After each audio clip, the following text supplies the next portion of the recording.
আজকে রান্না করব হচ্ছে কুমড়ো বড়ি দিয়ে রুই মাছ। বড়িগুলো একটু ভালো করে ভেজে নিতে হবে। মাছগুলো ভালো করে মশলা দিয়ে মাখিয়ে নেব।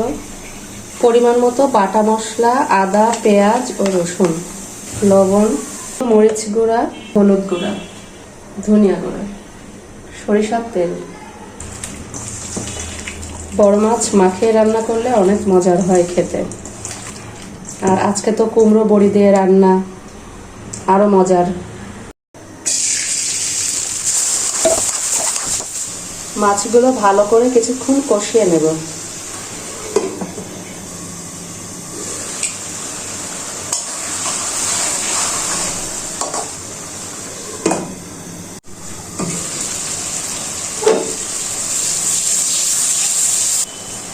কষানো কমপ্লিট। এখন পরিমাণ মতো ঝোল দিয়ে দিচ্ছি। জিরা গুঁড়া, ভেজে রাখা বড়িগুলো, এখন দিয়ে দেবো টমেটো।